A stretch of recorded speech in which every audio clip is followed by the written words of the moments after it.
Good morning to all. It's morning again in America. And it's also very cold in America, at least where I am, and according to the news, everybody's cold. So I hope everybody in America is staying warm, and everybody around the world who might also be cold. I mean, I don't mean to be, selfish in saying that only Americans, the temperature of Americans counts, because it doesn't. I really care very much about the temperature of the rest of the world. Okay, see what I've already started doing. I'm already rambling. I spent 3 minutes in the last video I made rambling. 3 minutes before I even got to any content. So I promised myself that this time I was not going to ramble for 3 minutes. I'm going to ramble for 9 minutes. And then we're going to squeeze the actual show into the last minute. How about that? No, I'm kidding. No rambling, or hopefully it'll be kept to a minimum. I will try not to talk too much. This might even be a short one, because not a whole lot happened, really. This is the ECW show for November 18th, 2008. The show coming from the Phillips Arena in Atlanta, Georgia. Raw came from the Phillips Arena as well. By the way, Phillips Arena, I've had a very unusual last 6 to 8 months of my life, and I'm sure we'll hear some stories about that some other time. But during my odyssey, I saw the SmackDown ECW show from the Phillips Arena back in early August, I think it was. So I found it unusual they would go back there so quickly. But something else, though, last week's SmackDown, or this coming week's SmackDown, was taped in the UK, was it not? It's going to be a little unusual. If that's the case, I'm pretty sure it is. Let me know. Now then, tonight's show began. See, I'm cutting right to the chase. You see, I'm good at this. I'm really good at not rambling. Tonight's show started with Miz and Morrison in the ring. I'm getting sick of Miz and Morrison, and not just for the reasons that I stated last week, which is the dilution of Morrison, but as a wrestler. But the thing that I don't like is that lately, they're just not really funny anymore.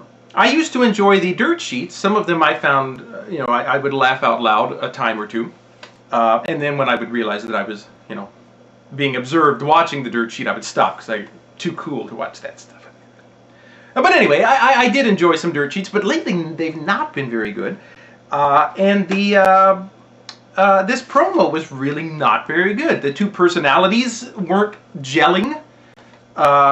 Their jokes really weren't funny, so I'm kind of wondering if maybe, I don't know, maybe they're going to be fading away. I don't know, but hopefully, if they don't get better, hopefully they'll separate and we'll.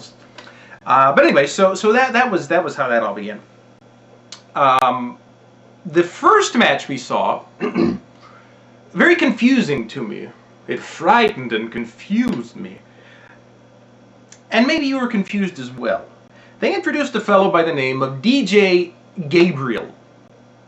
Now, the full force of my confusion didn't come together until I saw him in the ring, because he had, and let's be honest, if we can be honest for just one moment, fellows, he has an amazing physique.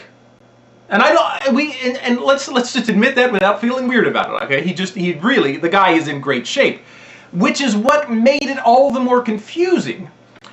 Because his gimmick and his persona is hideous.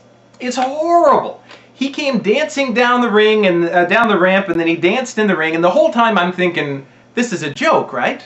There's a punchline somewhere. There's no way that this horrible DJ Gabriel thing is real.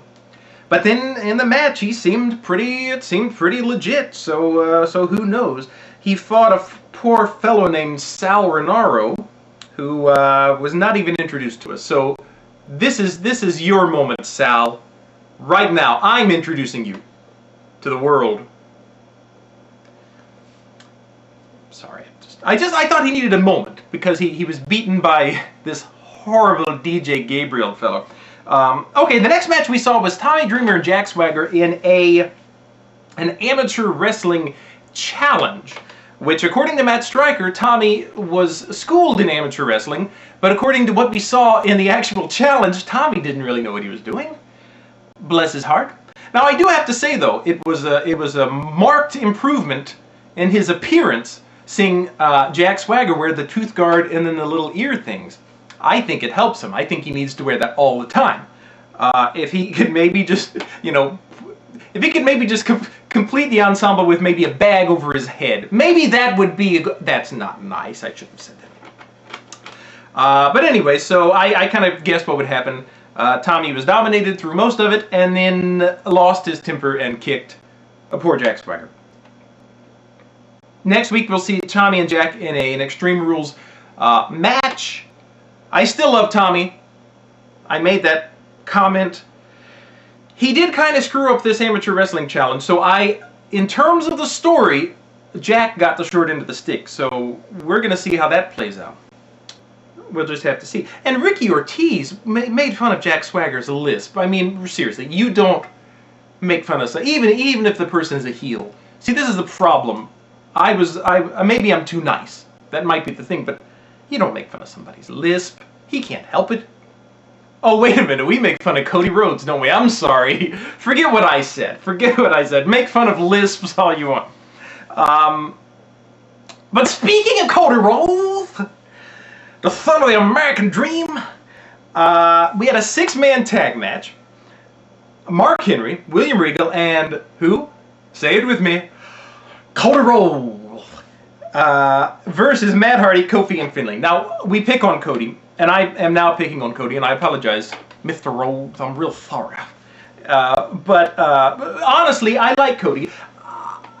I thought he was coming into his own back when he was around the Hardcore Holly days. I'm afraid he, as like Morrison, has been diluted with his tag team association. I don't know why. I'm not feeling as strongly what I was feeling when he really, to me, started to click. But I do like Cody. I really do, and I am rooting for him, and I was glad to see him. I thought he was going to get the win for his little team tonight because, I don't know, he's, like I said, he's a talented guy, but he's kind of been losing a lot lately, or I don't know. So I thought they might let him get the win as kind of a reward, but it was Mark Henry who got it. Matt, Kofi, Finlay. Kofi is another one who I think is just spectacular, yet he's withering on the vine. And that was the show. Yeah, so there's really nothing, I guess, set up for next week. Cena's coming back this Sunday. John Cena. John Felix Anthony Cena. That's his full name.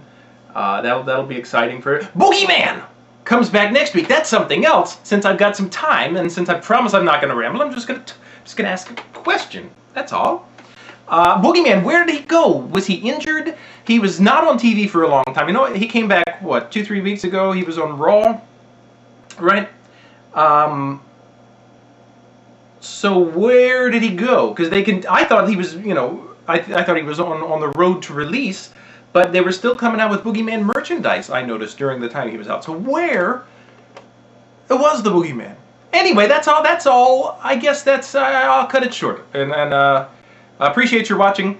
We'll see you very soon. We've got our SmackDown review Friday, and I believe right before the SmackDown review, you're going to see a very special video, so prime yourselves for that. That'll be a lot of fun. Thank you for watching. We'll see you soon.